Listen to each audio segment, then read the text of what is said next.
ሰላም በያላችሁበት እንዴት ቆይታችኋል ተመልካቾቻችን 6 ሰዓት ሆኖ ዜና ኢትዮጵያ ከመላው ኢትዮጵያ ከኢትዮጵያ ቴሌቪዥን ተጀምሯል።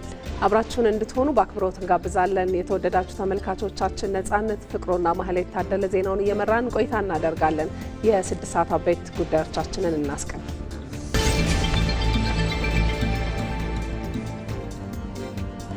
ሰባተኛው ሀገራዊ ምርጫ ሰላማዊ ዲሞክራሲያዊና ተአማኒ እንዲሆን እንደሚሰራ የብልጽግና ፓርቲ አመራሮች ገለጹ።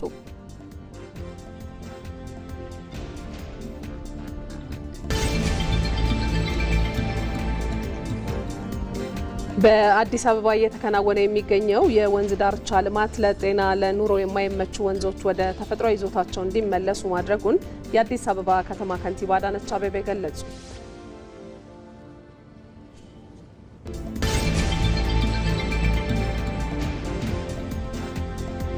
የጥምቀት በዓልን በጎንደር በደማቅ ሁኔታ ለማክበር ቅድመ ዝግጅቶች መጠናቀቃቸው ተገለጸ። የጥምቀት በዓልን ምክንያት በማድረግ ኪን ኢትዮጵያ የበዓል ቡድን በኢትዮጵያ ለመጀመሪያ ጊዜ የጥበብ ስራዎቹን በጎንደር እያቀረበ ይገኛል።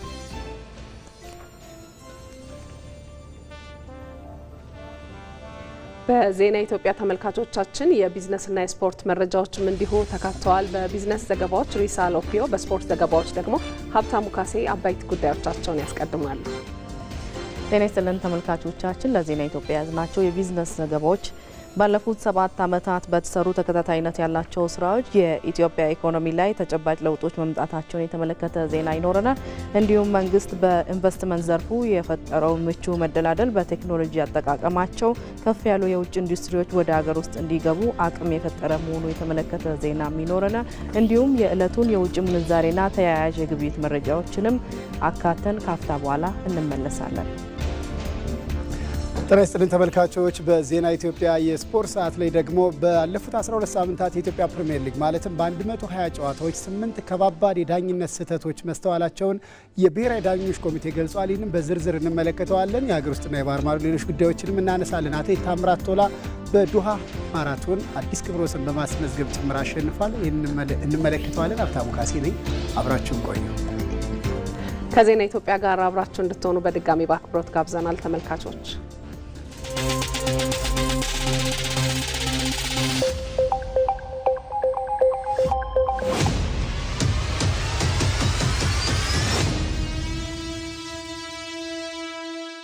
አሁን ባለው እኮ ራሱ አንድ እግሩን ጫካ አንድ እግሩን ቢሮ አድርጎ የልጆች እኮ አቅም ብቻ እኮ አይደለም። ከነ ምሪ ወዳጆ ጀርባም እንደነበርክ በራስ የሚነገርከኝ ነገር አለ። ያ ደብዳቤ ባላስፈላጊ ሁኔታ በመውጣቱ ሐሰተኞች በመግነናቸው በረጅም ዝምታ በረጅም ትዕግስት አሁንም እንደቀጠለ ያለበት ሂደት ነው ያለው። አንድ ቀን እኔ እኮ ባንዳ መሆን የማይገባኝ ሰው ነኝ። ከፍተኛ የሆነ አሻጥሮ ጋዜጠኞችን እና የመሳሰሉትን በመደለል የትግራው ያው እንደምታውቀው መዋቅር ነው ያመፀው። እዚህ ጋር ደግሞ ስታይ የሆነ አኩራፊ ቡድንና መንግስት የቀይ ባህርን አጀንዳ አነሳለሁ የሚል ከሆነ እኔ 4 ኪሎ ወርዋለሁ ያለ ኃይል ከመወያየት በኋላ መጋጨት አይቻልም ነበር። በነገር ላይ ሁለት በሀሳብ የማይስማሙ ካሉ ሁለቱን የሚያስታጥቁት አቅጣጫ የሚሰጡ በፋይናንስ የሚደግፉ ተቋማትን አውድመው አንድደው ብልጽግና እያሉ ይወጣሉ። ከዋጋ ይላሉ፣ አትደራደር ይላሉ። ለምንድነው አትደራደር? ለምንድነው አትወያይ? በውይይት ከተፈታለ ምን አስገድላል? ለምን ትሞታለህ? ሞኝ ነህ። ግሸን ማርያም እኮ ላይ 67 ሚሊዮን ብር ነው የዘረፉት። የመጨረሻው አማራጭ ኃይል መሆኑ ወይ ደግሞ መግደል መሆኑ በመንግስት ደሞዝ እየተከፈለው እየበላ ጫካ ያለውን ቡድን ግጭቱ እንዳይበርድም ይፈልጋል። ለምንድነው መቋቋሚያ የማይሰጥ? አይሰጥም። ጠመንጃ ብቻ የሚሰጥ ለምንድነው? እንድትገልና እንድትሞት ብቻ ነው የሚፈልገው።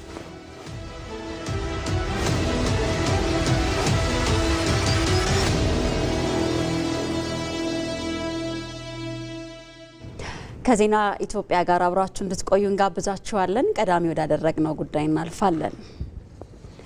በቀጣይ የሚደረገው ሀገራዊ ምርጫ ሰላማዊ ዲሞክራሲያዊና ተአማኒ እንዲሆን እንደሚሰራ የብልጽግና ፓርቲ አመራሮች ገለጹ። በቀጣይ ወራት የተቋም ግንባታን የማጠናከር ስራዎች እንደሚሰሩ የገለጹት አመራሮቹ ባለፉት 6 ወራትም የአመራሩን አንድነት የሚያጠናክሩ የአቅም ግንባታ ስራዎች መከናወናቸውን ገልጸዋል። ወንደሰን አፈወርቅ ተጨማሪ አለው። ብልጽግና ፓርቲ ከተመሰረተበት ጊዜ አንስቶ በሀገሪቱ በተለያዩ ዘርፎች የታዩ ስብራቶችን ለመጠገን የሚያስችሉ ተግባራትን እያከናወነ ቆይቷል። ፓርቲው ባለፉት 6 ወራት የተለያዩ ውጤታማ ናቸው ያላቸውንም ተግባራት አከናውኗል። ከኢቲቪ ጋር ቆይታ ያደረጉ የብልጽግና ፓርቲ አመራሮች እንደሚሉት ፓርቲው ባለፉት 6 ወራት ካከናወናቸው ዋና ዋና ተግባራት መካከል አንዱ የአመራሩን አንድነት የሚያጠናክር የአቅም ግንባታ ስራ ነው። ያሳሰብና እንደገና ደግሞ የተግባር አንድነት እንዲኖር ሰፋፊ የአቅም ግንባታ ስራዎችን፣ ስልጠናዎችን በስፋት ሲሰጥ ቆይቷል። ይሄም አመራሩና አባሉን ጨምሮ ወደ 15 ሚሊዮን የሚጠጋ አመራሩና አባላቱን ስልጠና ሰጥቷል። የስልጠና የተቀራረበ ግንዛቤ እንዲኖር የተቀራረበ አፈጻጸም እንዲኖር ለማድረግ በከፍተኛ ደረጃ የረዳ ነው። ብልጽግና ፓርቲ የነበሩ መጠራጠሮች በመካከል የነበሩ መጠራጠሮች የበለጠ እየጠሩ የአስተሳሰብ አንድነት እየተፈጠረ በክልሉ አመራርና አባላት መካከል ያለው ግንዛቤ ወደ ተቀራረበ ደረጃ እየመጣ ያለበት ሁኔታ ነው ያለው የሚስተዋለው። ባለፉት 6 ወራት በተሰሩት ስራዎች የጸጥታ መሻሻል መታየቱን፣ የህዝብ ቅሬታ ይነሳበት የነበረውን የአገልግሎት ዘርፉን ማሻሻል የተቻለበትም ነው። የተቋም ግንባታ ላይ ትኩረት ተሰጥቶ የተሰራ ሲሆን ውጤቶችም ታይተዋል። ተመሳሳይ ግንዛቤ እንዲኖር ተመሳሳይ የኢትዮጵያ መዳረሻ ምን እንደሆነ በምን እይታ እዛ እንደምንደርስ የሚያሳዩ ስልጠናዎች ስለነበሩ ይህ በተሳካ ሁኔታ መፈጸሙን ከዚህም በመነሳት በመንግስት የታቀዱ ብልጽግና በሚመራው መንግስት የታቀዱ ስራዎች በአግባቡ እየተሰሩና ውጤት እያመጡ መሆኑን ነው የታየው። ለምሳሌ በጸጥታ ከፍተኛ የሆነ መሻሻል የመጣበት፣ ታች መዋቅር ለመፍጠር ጥረት የተደረገበት፣ በአብዛኛው ህዝቡ ከጽንፈኛ አካሉ ነጻ የወጣበት፣ ያን ብቻ ሳይሆን ከግብርና ጋር የተያዙ ብዛ ዘርፍ በኢንዱስትሪው፣ በማዕድን፣ በቱሪዝም፣ በኢንዱስትሪው፣ በአጠቃላይ በአይቲ ዲጂታላይዝ ከማድረግ አኳያ ሁሉም ቦታ ለመስራት ጥረት የተደረገበት ነው። ይህም የስልጠና ውጤት ነው። ይህም ብቻ ሳይሆን በአገልግሎት ህብረተሰባችን የልማቱን ያህል እርካታ የለውም። ይህንን ለመለወጥ ከፍተኛ ጥረት የተደረገበት ነው። በቀጣዮቹ 6 ወራት የተቋም ግንባታን አጠናክሮ የማስቀጠል ለህዝቡ ጥያቄዎች ምላሽ የመስጠት ስራዎችም የሚሰሩ ይሆናል። በየጊዜው ማለት ነው የዳበረ ጊዜውን የሚዋጅ ትናንትና ሰልጥኗል ተብሎ የሚቀመጥ አይደለም። ከጊዜው ጋር የሚራመዱ ሀሳቦችን በማፍለቅ እነዚህን ሀሳቦች ማስታጠቅ፣ ማነጽ፣ ለተልእኮ ማዘጋጀት አስፈላጊ ስለሆነ አሁንም የትኩረት ኤሪያችን እሱ ይሆናል። በዚህ ዓመት ከሚካሄደው 7ኛው ሀገራዊ ምርጫ ጋር ተያይዞ በፓርቲው በኩል ሰፋፊ ስራዎች መሰራታቸውን የሚናገሩት አመራሮቹ ፓርቲው ምርጫው ሰላማዊ፣ ዴሞክራሲያዊና ታማኒ እንዲሆን የበኩሉን ሚና እንደሚጫወትም ገልጿል። መጪው ምርጫ ፍጹም ሰላማዊ፣ ዲሞክራሲያዊ፣ ፉክክር ያለበት ሀሳቦች ለኢትዮጵያ ሕዝብ በነጻነት የሚቀርቡበት ሊሆኑ ይገባል ብሎ ያምናል። ብልጽግናም የራሱ ሀሳብ ያለው ፓርቲ ነው። ይህን ሀሳብ ለሕዝቡ አቅርቦ ባለፉት ዓመታት ያከናወናቸውን ጥሩ ስራዎች በአግባቡ አሳይቶ በቀጣይ 5 ዓመታት ብልጽግና ቢመረጥ የሚያከናውናቸውን የኢኮኖሚ፣ የማህበራዊ፣ ፖለቲካዊና ዲፕሎማሲያዊ ትልሞችን በአግባቡ ለኢትዮጵያ ሕዝብ አቅርበን የኢትዮጵያ ሕዝብ የሚሰጠንን ፍርድ ለመቀበል ዝግጅት ውስጥ ገብተናል። የብልጽግና ፓርቲ የ2018 በጀት ዓመት የ6 ወራት የስራ አፈጻጸም ግምገማ መድረክ ለ3 ተከታታይ ቀናት በሆሳና ከተማ ተካሂዷል። ዜና ኢትዮጵያ ላይ ናችሁ ተመልካቾቻችን። የከተራና የጥምቀት በዓላት በመጪው እሁድና ሰኞ በድምቀት ይከበራሉ። ለዚህ ደግሞ በተለያዩ የኢትዮጵያ አካባቢዎች ዝግጅቶች እየተደረጉ ነው የሚገኙት። ይህንኑ ወደ ተመለከቱ ጉዳዮቻችን ነው የምናልፈው አሁን። የጥምቀት በዓልን ጎንደር ላይ በደማቅ ሁኔታ ለማክበር ቅድመ ዝግጅት ተጠናቋል። ጥምቀትን በጎንደር ለማክበር ኢትዮጵያውያንና ከተለያዩ የዓለም ሀገራት የተውጣጡ ታዳሚዎች ወደ ጎንደር እያቀኑም ይገኛሉ። ጥምቀት በጎንደር ሃይማኖታዊና ባህላዊ ትውፊቶቹ ጎልተው የሚታዩበት እንዲሁም የ400 ዓመታት ታሪክ ያለው ባህረ ጥምቀቱ አይረሴ ያደርገዋል። ይህንኑ ጉዳይ በተመለከተ ደግሞ ለተጨማሪ መረጃ ሪፖርተራችን ቶማስ ኃይሉ ከጎንደር በቀጥታ መስመራችን ላይ ይገኛል። ቶማስ እንዴት ቆይተሃል? ጎንደር በጥምቀት ዝግጅቷ ምን አይነት መልክ ይዛለች? የአካባቢው ማህበረሰብ፣ የመጡ እንግዶች፣ አጠቃላይ አካባቢው ላይ ያለው ድባብ እንዴት ነው? አመሰግናለሁ ማህሌት። እንግዲህ ጥር ወር በየዓመቱ ሲገባ ጎንደር ትደምቃለች፣ ታሸበርቃለች፣ ትደምቃለች፣ እንዲሁም ደግሞ ትዋባለች። ጥምቀትን እዚህ ጎንደር ላይ የነዋሪው ማህበረሰቡ እንዲሁም የተለያዩ ኢትዮጵያውያን መጥተው ከማክበር በዘለለ እንግዲህ ግንኙነቶች የሚዳብሩበት እንደሆነ የሚዳብሩበት እንዲሁም ደግሞ ግንኙነቶች የሚጎሉበት እንደሆነ በተለያዩ ጊዜያት ይነገራል። በዚህ ዓመትም እስከ 2 ሚሊዮን የሚጠጉ ዜጎች ተገኝተው ይህንን ጥምቀት በዓልን ያከብራሉ ተብሎ ይጠበቃል። ከዛ ውጭ እንግዲህ ጎንደር ላይ ሲከበር ወደ 400 ዓመት ያስቆጠሩ የጥምቀት ማክበሪያ ቦታዎች አሉ። ይህ ደግሞ በጣም ታሪካዊም ሃይማኖታዊም የቱሪስት መስህብም እየሆነ የመጣ ነው። እንግዲህ ጎንደር ከቅርብ ጊዜ ወዲህ በተለይ ደግሞ በኮሪደር ልማቷ በሌላ በኩል ደግሞ የፋሲል ግንብም ታድሶላታል። ይህ የቱሪስት መስህብ ለመዝናናትም ተመራጭ እንዲሁም አድርጓታል ማለት ይቻላል። ከዛ ውጭ እንግዲህ ኪን ኢትዮጵያ የባህል ቡድን በተለያዩ ዓለም ሀገራት ላይ በቤጂንግ በሩሲያ ሄዶ ዝግጅቱን አቅርቦ እንደነበር ይታወቃል። በትናንትናው ዕለት ደግሞ እዚህ ጎንደርም ኪን ኢትዮጵያ መጥቶ ዝግጅቶቹን አቅርቧል። እንግዲህ ይህ ደግሞ አንድምታው በጣም ትልቅ ነው። ትስስርን ለማጎልበት እንዲሁም ደግሞ የጎንደር ላይ የሚከበረው ሃይማኖታዊ ክስተት ብቻ ሳይሆን ባህላዊ ትውፊቱም ታሪካዊም የተለያዩ ሁነቶች የሚስተናገዱበት ከመሆኑ አኳያ አንድነትን ህብረትን የሚያጠናክር ይሆናል ተብሎ ይታሰባል። በዚህ ዕለት ታዲያ በትላንትናው ዕለትም ጭምር ከተለያዩ ዓለም ሀገራት የተውጣጡ የጎንደር ነዋሪዎች፣ ሌሎች ብሔር ብሔረሰቦች የተገኙበት ነው። የከፍተኛ የመንግስት ኃላፊዎችም የተገኙበት ነው። እንግዲህ ይህንን ይመስላል። 7 ሰዓት ላይ ደግሞ ሌሎች መረጃዎችን ወደ ተመልካቾቻችን የምናደርስ ይሆናል። እናመሰግናለን ቶማስ። በዓሉ ገና ነው፣ ነገር ግን አንተ ራሱ ለኛ መረጃውን እያደረስከን እያለ ግርግሩን ድባቡን እየተመለከትነው ነበረ። ለማንኛውም መልካም ጊዜ፣ እናመሰግናለን። ከዚሁ ድባብ ሳንወጣ ሃይማኖታዊ እሴቶችን አብሮነትን ለማጠናከር ልንጠቀምበት ይገባል ሲሉ የአዲስ አበባ ከተማ ነዋሪ የሆኑ ወጣቶች ገልጸዋል። መጪውን የጥምቀት በዓል በማስመልከትም በዓሉ የሚከበርበትን የጃን ሜዳ ስፍራ የጽዳት መርሃ ግብርም አከናውነዋል። ይድነቃቸው ሰማውን ያዘጋጀው ሰይፉ ገብረ ጻዲቅ ያቀርበዋል። የአዲስ አበባ ከተማ ነዋሪና የእስልምና እምነት ተከታይ የሆነው ብርሃኑ ተካ ጥምቀት በዓልን በማስመልከት በጃን ሜዳ የጽዳት መርሃ ግብር ላይ እየተሳተፈ ነው። ሃይማኖታዊ እሴቶች የአብሮነትና የመተባበር ተምሳሌቶች መሆናቸውን የገለጸው ወጣቱ ለሀገር ገጽታ ግንባታ ልንጠቀምባቸው ይገባል ብለዋል። የእምነቱ ተከታይ ባሉ ለመላው የክርስትና እምነት ተከታዮች ለመርሃነ ጥምቀቱ በሰላም አደረሳችሁ ማለት እፈልጋለሁ። በዚህ በዓል ላይ ደግሞ እኛ ወጣቶች የባለ ድርሻ አካል እንደመሆናችን መጠን አካባቢውን ታቦተ ባህሩ የሚያርፍበት ማህበኑ የሚያርፍበት እንዲሁም ብዙ ታዳሚዎች የሚከታተሉበት ቦታ ላይ ለመጽዳትና ጽዳቱ የተጠበቀ ንጹህ ቦታ እንዲሆን ለማድረግ መጥተናል። ይህ ወጣት ደግሞ አብሮነት የጋራ እሴቱ በመተባበር የጋራ አንድነታችን ለማንጸባረቅ የሚታየው ሂደት ዛሬ በጋራ ያጸዳን ያለ ነው። አምራች ኃይል የሆነው ወጣቱ በሀገር ግንባታ ላይ እያደረገ ያለው ተሳትፎ የኢትዮጵያን እድገት ለማሳካት ጉልህ አስተዋጽኦ አለው ሲልም አብራርቷል። ለበጎ ስራ ብዙ አገላለጽ አለውና እኔ እንደ ራሴ በጎ መስራት፣ በጎ ህሊና ያለው፣ በጎ ሰላም ያለው ሰው ጤናማ ሰው ነው ብዬ ነው የማስበው። የአዲስ አበባ ከተማ አስተዳደር ወጣቶች ማህበርም ወጣቱ በማህበራዊና በሌሎችም ልማቶች ተሳትፎ እያደገ መምጣቱን ገልጸዋል። ሁሉም ሰው በጎ ፍቃድን ስራ መስራት ስለሚችል ይሄን የበጎ ፍቃድ ትሬንዳችንን ባህላችን አድርጎ ሁሉም ሰው እንዲደርስ ለማድረግ ግንዛቤዎችን እየፈጠረን እንገኛለን። ግንዛቤ ብቻም ሳይሆን ደግሞ በተግባርም እንደምታዩት በአደባባይ የትራፊክ መጨናነቅ ያለበት አካባቢ የትራፊክን አገልግሎት እየሰጡ ይገኛሉ።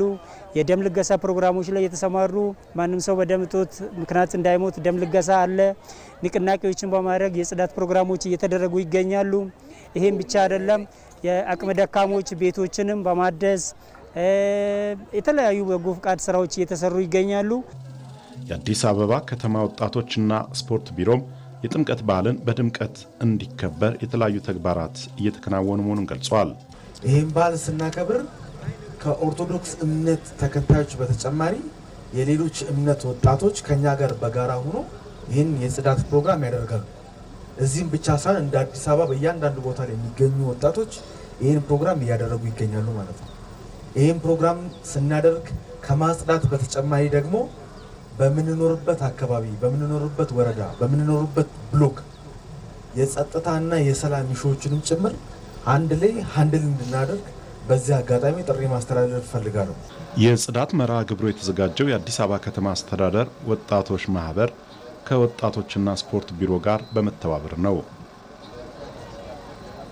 በአዲስ አበባ ከተማ በአብነት አካባቢ የሚገኙ ወጣቶች የጥምቀት በዓልን በበጎ አድራጎት ተግባራት ያከብሩታል። ወጣቶቹ በራሳቸው ተነሳሽነት ተደራጅተው አካባቢያቸውን ከማስዋብ ባለፈ በርካታ አቅመ ደካሞችን ማልበስና ማዕድን በማጋራት ነው በዓሉን የሚያሳልፉት። ይህ ተግባር በዓልን በሃይማኖታዊ ስነስርዓት ብቻ ሳይሆን በተግባራዊ ፍቅር ማክበር እንደሚቻል ትልቅ ማሳያ ተደርጎ ይወሰዳል። ወይንሸት ደጀኔ ከነዚህ ወጣቶች ጋር ቆይታ አድርጋ ተከታዩን አሰናድታለች። ማህበራችን ማህበረ አባ ጽጌ ድንግል በዋናነት የሚያንቀሳቅሳቸው በኢትዮጵያ ኦርቶዶክስ ተዋሕዶ ቤተክርስቲያን ስር የተቋቋመ ማህበር እንደመሆኑ ሃይማኖታዊ በአደባባይ በተለይ በአደባባይ የሚከበሩ ክብረ በዓላትን እናስተባብራለን አብነት አካባቢ። እንዲሁም ደግሞ ከዛ ጎን ለጎን የተቸገሩ ወገኖችን መርዳት፣ በቤት ተቸግረው ያሉ የተቸገረኛ ወገኖችን ፈልገን አግኝተን እነሱን ለበዓል የሚሆን ነገር ተደራሽ መሆን፣ አልባሳት እያሰባሰብን ከተለያዩ ምእመናን እነዛን ችግረኛ ወገኖች በቤታቸው መድረስ። እንዲሁም ደግሞ ጥምቀት ከተከበረ በሳምንቱ አብነት ላይ የተለመደ ነገር አለ። በጣም ረጅም ዓመት ከጥምቀት በዓል ጎን ለጎን ጥምቀትን ባከበርን በሳምንቱ ነዳያንን ድግስ ደግሰን ልብስ አሰባስበን ልብስ እናለብሳለን። ልብስ ገላቸውን አጥበን ጸጉር መቆረጥ የሚፈልጉ ካሉ እነሱንም ጸጉራቸውን ቆርጠን ለገላቸውን አጥበን ምግብ አብልተን በዓልን አብረን የማሳለፍ ልምድ አለን አብነት ላይ።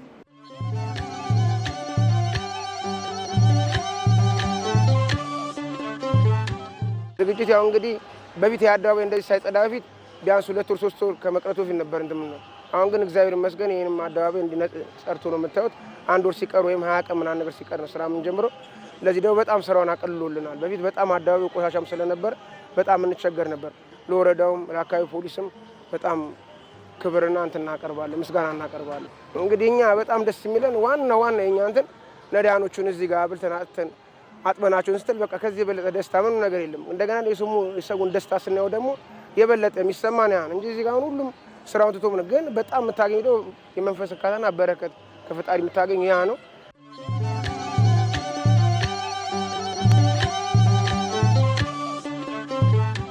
ጀመር እኛ ክርስቲያኖች ነን ብለን ክርስቲያን ብቻ አይደለም መንገው እያንዳንዱ ልብስ እዚህ ጋር የሚመጣው ልብስ እያንዳንዱ ብታዩ የሙስሊም ጀለቢያው ምኑ የሚመጣ ያንን ሁሉ አልብሰን እኔ እንዲነን ካለ ያንን ሁሉ አልብሰን ነው የምንለው።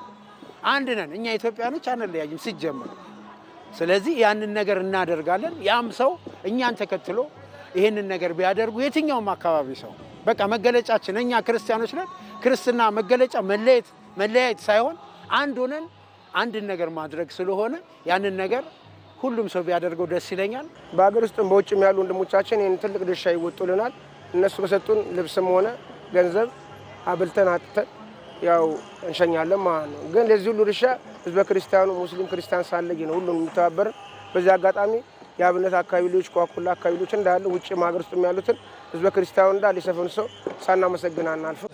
እንዲሁም ጥር 17 እሁድ ዕለት በዚሁ አደባባይ ላይ ከነዳያን እናት አባት እህት ወንድም ህፃን ቀመጡ አልባሳት ካለ እንግዲህ ከጀርባ የምትመለከቱትን ምስል የምናዘጋጀው ለዘንድሮ 2018 ዓመተ ምህረት የጥምቀት በዓል እየሰራ ነው ያለነው ዲዛይን በከፊል ነው።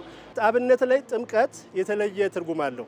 ምክንያቱም ሁሉንም የሃይማኖት ተቋማት ተሳታፊ ወገኖቻችንን አሳትፈን በመቻቻል በመከባበር በፍቅር የምንሰራው የምናከብረው በዓል ነው።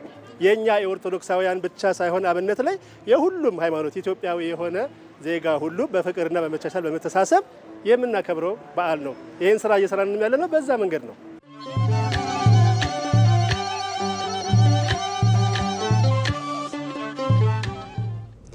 ዜና ኢትዮጵያ ላይ ትገኛላችሁ ተመልካቾቻችን። የጥምቀት በዓልን ምክንያት በማድረግ የተዘጋጁ ዘገባዎቻችንን ወደ እናንተ እያደረስን እንገኛለን። ዜናዎቻችን አሁንም እዚህ ላይ ትኩረት ያደርጋሉ። በኢትዮጵያ በአደባባይ ከሚከበሩ በዓላት መካከል የጥምቀት በዓል አንዱ ነው። ጥምቀት ሲመጣ ደግሞ የበዓል አልባሳት አይነጣጠሉም። ስለዚህ በስፋት የበዓል አልባሳት ከሚገኝባቸው አካባቢዎች መካከል አንዱን እናስቃኛቸዋለን። ሽሮ ሜዳ ተጠቃሽ ነው። እዛ ያለው ድባብ፣ ግብይቱ፣ የበዓል አልባሳቱ እንዲሁም ደግሞ የሰዎች ፍላጎት እንዴት ይገለጻል የሚለውን ባልደረባችን ሂሩት እምቢያለ እዛ ሽሮ ሜዳ ተገኝታ ተከታዩን ዘገባ ቅኝት አድርጋ አዘጋጅታለች። እሱን እንከታተላለን። የምንገኘው ጥር ወር ላይ ነው። ጥር ወር እንደሚታወቀው የተለያዩ ባህላዊና ሃይማኖታዊ ክዋኔዎች የሚከወኑበት ወር ነው። በተለይም ጥርን ስናነሳ ጥምቀት አብሮ ይነሳል። ከዛም ባለፈ እንግዲህ ሰርጎችም ይኖራሉና እኛም በዚህ በአዲስ አበባ በሽሮ ሜዳ ተገኝተን የባህል አልባሳት ገበያው ምን ይመስላል፣ ቅድመ ዝግጅት ውስጥ እንዴት ነው የሚለው ለእናንተ ልናስቃኛችሁ ወደናል። አብራችሁ ቆዩ። ሰላም ለዚህ እንዴት ነሽ? ሰላም እንዴት ነሽ? እንተዋወቅ። እሺ የማን እባላለሁ። አዲስ ነገሮች አሉ። በጣም ትልልቅ የሆኑ ልብሶች አሉ። ለእናቶች፣ ለአባት፣ ለልጆች ምናምን የተዘጋጁ ቆንጆ ቆንጆ ቀሚሶች አሉ። እኛም እንግዲህ እያስተናገርን ነው። የበለጠ ደግሞ ሞር በዚህ ዓመት ደግሞ የተሻለ ሆኗል። አቅርቦቱም እንደምታየው ነው። ሁሉም ነው፣ ሰው እንደምታየው ነው። ገበያው ሞልቷል። አሪፍ ነው ያለው። ማህደር እባላለሁ። ታወቀው የጥምቀት በዓል እንዲሁም ደግሞ ከፊታችን የተለያዩ ሰርጎችም በዚህ ወቅት ነው የሚከናወኑትና በጥምቀት ብዙ ጊዜ የሀበሻ ቀሚስ ይለበሳል። በተለይም እንደውም ለጥምቀት ያልሆነ ቀሚስ ይበጣጠስ የሚል ባህላዊ ብሂልም አለንና እናንተስ ሰው በሚፈልገው መንገድ እንዴት ነው የምታቀርቡት የአልባሳቶቹ? ህብረተሰቡ በፈለገው መንገድ እናቀርብለታለን። ህብረተሰቡ ከመጣልን ያዘዘንን ነገር ከማቅረብ ወደ ኋላ አንልም። ይምጡ፣ ይዘዙ አለን። ተዘጋጅተናል። ብዙ አልባሳቶች አሉ። በዚህ ጋር ያልወጡም አሉ። አሁን ላይ ከሀበሻ ቀሚስ ከባህል ልብስ እኩል ደግሞ እነዚህ የምናያቸው አይነት ሽፎኖች እየተለመዱ መጥተዋል። እንዴት ነው የነሱስ ሁኔታ? ጥምቀት ላይ ሽፎን ይዘወተራል። ለዛ በሚለው ነው ያዘጋጀ ነው እና ያው እንትን አለው ብቻ በአጠቃላይ ደስ የሚል ነገር አለው። እንደ ሰው ፍላጎት ነው ያው የኛው አቅማቸው ወሰን ያለ ካሉ በሽፎንም ባበሻም ይሄዳል ማለት ነው። እንዴት ነው የሀበሻ ቀሚስ ገበያው? ሰውስ ምን አይነት ቀሚሶችን ነው የሚፈልገው? ቆንጆ ነው ገበያው። ያው ከዘመናዊ ጋር ቢሄዳል አይደለ? ዘመኑ ተከትሎ በፋሽን በስታይል ምናምን ነውና ሰው የሚፈልገው እንደዛ አርተን ሰው እንደሚፈልገው እንሰራለን ማለት ነው። ለእናቶች እንደሚለብሱት አርተን እንሰራላቸዋለን። ለወጣቶች ደግሞ ከዘመኑ ጋራ የተያያዘ እነሱ በሚፈልጉት ስታይል ፋሽን አድርገን እንደዛው ባርተን እናሳምራቸዋለን ማለት ነው። እዚህ ጋር እንደምታዩ ብዙ የሀበሻ ቀሚሶች አሉ። ከዘመኑ ጋር እንዳልኩሽ ደግሞ በጣም ነው የሚያምሩት። በጣም እነዚህ ሙሽራ ናቸው? አዎ የሙሽራ ናቸው። ያው እዚህ ጋር እንደምታዩ ብዙ አለ እና እነሱ በሚፈልጉት ስታይል አርተን እንሰራላቸዋለን ማለት ነው። እሺ አንዱ ልሞክረው ይቻላል? ነው በላሹ ነው የሚሰራው። አይ አታስብ።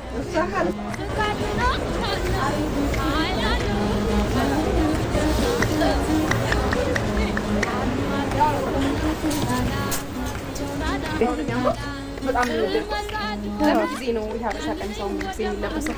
ይሄ ለበዓላትም ይለበሳል፣ ለሰርግም ለተለያዩ ፕሮግራሞችን መለበስ የሚችላል። ሶች እንግዲህ እንዳየኋቸው እጅግ የሚያምሩ ናቸው። ዋጋቸውስ እንዴት ነው? ዋጋው እንግዲህ እንደ ሰው እንደ ከስተመሩ ፍላጎት ነው። የተለያዩ ልብሶችን እንሰራለን። ዋጋቸው ደግሞ እንደ አቅማቸው ነው የሆነው ማለት ነው። በሰጠሽን ጊዜ እጅግ አድርጌ አመሰግናለሁ።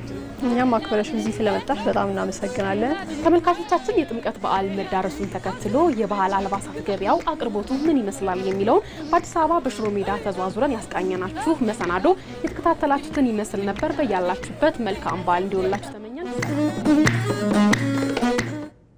እንቀጥላለን ተመልካቾቻችን። የጥምቀት በዓል የቱሪዝምን እድገት ከማነቃቃት ባሻገር ማህበራዊ ፋይዳው የጎላ መሆኑን የአማራ ክልል ባህል ቱሪዝምና ስፖርት ቢሮ አስታውቋል። የክልሉ ባህል ቱሪዝምና ስፖርት ቢሮ ምክትል የቢሮ ኃላፊ ዶክተር አየለ አናውጤ ከኢቲቪ ጋር ባደረጉት ቆይታ የጥምቀት በዓል በክልሉ በድምቀት ከሚከበሩ ሃይማኖታዊ በዓላት መካከል አንዱ መሆኑን አንስተው ነበረ። የቱሪዝም ሴክተሩን በማነቃቃት ረገድም ጉልህ ሚና እንዳለው አብራርተዋል።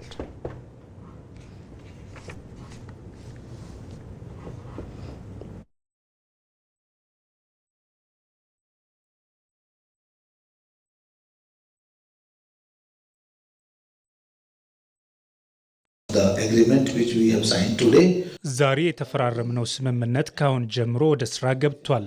የዲፕሎማቲክ ፓስፖርት ያለው ኢትዮጵያዊ ሁሉ ከዛሬ ምሽት ጀምሮ ቪዛ ሳይጠይቅ ወደ ህንድ መሄድ ይችላል። የቱሪዝም ዘርፉን በማነቃቃት ረገድ ከፍተኛ ሚና ነው ያለው።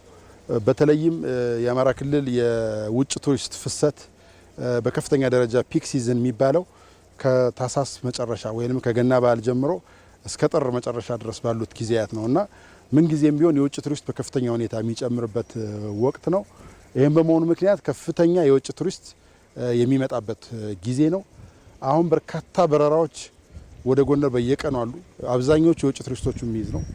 ወደ ባህር ዳር በጣም ከፍተኛ ቁጥር አለው። ባህር ዳር ከተማ ላይ ያሉ የቱሪዝም መዳረሻዎችን ለመጎብኘትና እስከ ጥምቀት ቆይቶ ጥምቀትንም ለማክበርና በሀገር ውስጥ ቱሪዝሙንም ከማስፋፋት በአጠቃላይ የውጭ ቱሪዝም ከማስፋፋት አኳያ ከፍተኛ ገቢ የሚያመነጭ ወቅት ነው። ተመልካቾቻችን ቀደም ሲል ለተፈጠረው የምስል ስህተት ይቅርታ እንጠይቃለን። እንደ ሪፖርተራችን ተስፋሁን ደስታ ዘገባ የክልሉ አሁናዊ ሁኔታ የሰላም ሁኔታው እየተስተካከለ በመሆኑ የሀገር ውስጥና የውጭ ሀገር ጎብኚዎች በክልሉ ተገኝተው በበዓላቱ ላይ እንዲታደሙ ምክትል የቢሮ ኃላፊው ጥሪ አቅርበዋል። ከውጭም ከሀገር ውስጥም ሲሰባሰብ ኢቭን ከአንድ አካባቢ ከአንድ መንደር በየራሱ ግላዊ ህይወት ሲሯሯጥ የነበረ ህዝብ ጥምቀትን ምክንያት በማድረግ ለ2 ቀን ለ3 ቀን በአደባባይ በአንድ አካባቢ አብሮ ሲያሳልፍ የሚፈጥረው ማህበራዊ መስተጋብር በጣም ከፍተኛ ነው። ክልላችን አሁን የሰላሙ ሁኔታ በከፍተኛ ሁኔታ ተሻሽሏል። ህዝቡ የሰላሙ ባለቤት ነው። የትኛውም የሀገር ውስጥ የሚሆን የውጭ ቱሪስት በእነዚህ አካባቢዎች ሄዶ በዓላቱን ለማክበር ለመታደም ቢጓዝ ምንም የሚገጥም ችግር ስለሌለ ሁሉም ኢትዮጵያውያንም የውጭ ቱሪስቶችን በዚህ አጋጣሚ ወደ ክልላችን መጥተው ጥር ወርን በእኛ ክልል እንዲያሳልፉ ጋብዛለሁ። ተመልካቾች ዜና ኢትዮጵያ ላይ ትገኛላችሁ። ዜናዎቻችን ወደ እናንተ እየደረሱ ይገኛሉ። ወደ ሌሎች ዜናዎቻችን እናልፋለን። በኢትዮጵያ እየተከናወነ ያለው የወንዝ ዳርቻ ልማት የወንዝ ተፋሰሶችን መልሶ ህያው ከማድረግ ባሻገር በሚታይ መልኩ ሁሉን አቀፍ ራዕይ የተመራ መሆኑ ተገለጸ። ይህ አሰራር በወንዝ ዳርቻዎች የመሰረተ ልማቶችን በማስተሳሰር ላይ አተኩሮ በሁለቱ አቅጣጫ የወንዝ ዳርቻዎች እንደየሁኔታው 50 ሜትር የመተንፈሻና መናፈሻ ዞኖች የተሰናዱበት መሆኑንም የጠቅላይ ሚኒስትር ጽሕፈት ቤት በማህበራዊ ትስስር ገጹ ላይ አስፍሯል። በእነዚህ ኮሪደሮች ያለውን የመሬት አጠቃቀም በማደራጀት ብክለትን ሆነ የጎርፍ ስጋትን ለማስወገድ በሚያስችል ሁኔታ መሰራቱንም ገልጿል። የቀደመውን ስነ ምህዳር ለመመለስ ህዝባዊ ስፍራዎችን ለመገንባት የመንቀሳቀሻ መንገዶችን ለማቆራኘት ብሎም የኢኮኖሚ እድሎችን ለማስፋት ጥረት መደረጉን የጠቅላይ ሚኒስትር ጽሕፈት ቤት በማህበራዊ ትስስር ገጹ ላይ አስፍሯል። ይህ እንደ ተጨባጭ ሁኔታው በመለዋወጥና ሙሉነት ባለው እይታ የተፈጸመ ዘዴ የወንዝ ዳርቻዎችን በዘላቂነት የከተማ ልማትንና የማህበረሰብ ደህንነትን የሚደግፉ በሚገባ የሚመሩ ምርታማ ለኑሮ የተመቹ ከባቢዎች ማድረጉንም አስፍሯል።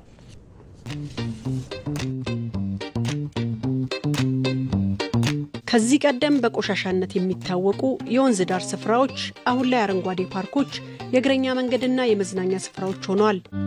ንጹህ የወንዝ ዳር ከባቢዎች ማህበራዊ መስተጋብርን ያጠናክራሉ፣ የኑሮ ሁኔታን ያሻሽላሉ፣ ለአካባቢው ነዋሪዎች የስራ ዕድል ምንጭ ሆነውም ያገለግላሉ።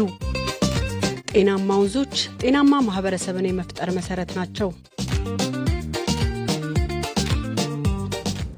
በአዲስ አበባ እየተከናወነ የሚገኘው የወንዝ ዳርቻ ልማት ለጤና ለኑሮ የማይመቹ ወንዞች ወደ ተፈጥሯዊ ይዞታቸው እንዲመለሱ ማድረጉን የአዲስ አበባ ከተማ ከንቲባ አዳነች አቤቤ ገለጹ።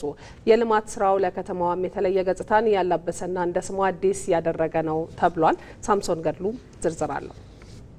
ከተሞች የሰው ልጆች ዘመናዊነት ማሳያ፣ የቴክኖሎጂ ማዕከል፣ የነገ ማንነት የሚቀረጽባቸው ሊሆኑ ይግድ ነው። ለዘመናት ከእነዚህ መሰረታዊ ቁም ነገሮች ርቃ የሰነበተችው አዲስ አበባ ዛሬ በሜዳዎቿ ልጆቿ ሊበርቁባቸው፣ ወንዞቿ ከብክለት ተላቀው አእምሮ የሚታደስባቸው የሆኑ ዘንድ ረዥሙን ጉዞ በራስ አቅም በቀላሉ እያሳካቻቸው ትገኛለች። የአዲስ አበባ ከተማ ከንቲባ አዳነች አቤቤ በከተማዋ የሚፈሱትን ወንዞች ወደ ተፈጠሩበት ዓላማ ለመመለስ ሌት ተቀን እየተሰራ መሆኑን ይናገራሉ። ወንዞች ነበሩን፣ ነገር ግን ደግሞ በጀልባ ሊከድባቸው መዝናኛ ልናደርጋቸው የሚችሉ ወንዞች አልነበሩን። ያው ወንዞቹ ተፈጥሯዊ ማንነታቸውን አጥተዋል። ከዛ ውስጥ የሚወጣው ብክለት ሰዎችን በህይወት ጭምር እንዳይኖሩ ያደረገ ተጨባጭ የሆነ ጥፋትና ብክለትን ጤና ችግር ሲያደርስ የነበረ ነው። አሁን ግን ወንዞቹን አንደኛ የቱሪስት መዳረሻ ነው እያደረግናቸው ያለ ነው። የጤናማ አካባቢ ነው እየፈጠርን ያለ ነው። ምህዳሩን ነው እየጠበቅንበት ያለ ነው። የከተማዋ የወንዝ ዳርቻ ልማት 48 ኪሎ ሜትርን ይሸፍናል። ልማቶቹ በወንዞቹ ሳቢያ ይፈጠሩ የነበሩ እንከኖችን ማስቀረት መቻላቸውን ኑሯቸውን በእንጦጦ አካባቢ ያደረጉት አቶ ተስፋዬ ለገሰ ያስረዳሉ። ጎርፍ በመጣ ቁጥር ወንዞቹ እየተሸረሸሩ ሄዱ ነበር። አሁን ያ ወንዙ እንዳይሸረሸር ራሱ ተደርጎ በመሰራቱ በጣም አሪፍ ነው። ቆንጆ ነው። ደግሞ ውበቱም ራሱ የተለየ ነገር ሰዎች መጥቶ ይዝናኑበታል፣ ያስደስታል። ብዙ መልካም ነው ላለኝ ቆንጆ ነው። ከጠቅላላው የወንዝ ዳርቻ ልማት ውስጥ ከእንጦጦ እስከ ፒኮክ መናፈሻ ድረስ ያለው ስፍራ ብቻ በራስ አቅም ከመገንባት ባለፈ ወደ 1.3 ትሪሊዮን ብር ኢንቨስትመንት መሳብ መቻሉን ጠቅላይ ሚኒስትር አብይ አህመድ ከአዲስ አበባ ዩኒቨርሲቲ ምሁራን ጋር በነበራቸው ውይይት ገልጸዋል። ሪቨርሳይድ ከእንጦጦ ጀምሮ እስከ ፒኮክ ያለው 26-27 ኪሎ ሜትር በጣም ኢምፕሬሲቭ ስራ ነው። በጣም የሚያኮራ ስራ ነው። ባይዘው ይሄ ስራ ውስጥ አዲስ አበባ ወደ 1.3 ትሪሊዮን ብር ኢንቨስትመንት አትራክት አድርጓል። የሚያስደንቅ ሬስቶራንት፣ ኮፊ ሾፖች ይገነባሉ። አዲስ አበባና ፕራይቬት ሴክተር በጋራ 1.3 ትሪሊዮን ብር ኢንቨስትመንት ኢትዮጵያ ማድረግ አታውቅም እንኳን አዲስ አበባ። ካለንበት የችግር አለንቋ ተላቀን ወደ ብልጽግና ለመሸጋገር በተግባር የተገለጠ ቁርጠኝነት እንደሚያስፈልግ የተናገሩት ከንቲባ አዳነች አቤቤ በከተማዋ የሚተገበሩ የልማት ስራዎች እርስ በርስ የተሳሰሩና ሀብት መፍጠር የሚችሉ እንደሆነም ይጠቁማሉ። ልማቶቻችን የተያያዙ አንዱ ለሌላው ግብዓት እየሆነ ሀብት መፍጠር እንዲቻል ደህንነትን ማውራት ብቻ ችግርን ሊፈታ አይችልም። ብልጽግና ሊመጣ የሚችለው በእጆቻችን ሰርተን ደክመን ሀብቶቻችንን አይኖቻችንን ገልጠን አይተን ማንንም ሳንጎዳ ማንም እንዳይጎዳ መብት እንኳን የሌለው በጥገኝነትና በደባልነት በቆጥ ውስጥ ይኖር የነበረ ማህበረሰብ መኖሪያ ቤት ያገኘበት ነው። በዚህ እንኮራለን። ፈጣሪ አምላክ የተመሰገነ ይሁን። የልማት ስራዎቹ ማህበረሰቡን ማዕከል ያደረጉ ለመጪው ትውልድ መሻገር የሚችሉ እንዲሆኑ በቁርጠኝነት እየተሰራ እንደሚገኝም ከንቲባዋም አረጋግጠዋል። ተመልካቾች አሁን ደግሞ በተመራረጡ የቢዝነስና የስፖርት ዜናዎቻችን ጋር ቆይታ የምታደርጉበት ይሆናል። እኛ ካፍታ በኋላ ተመልሰን እንገናኛለን።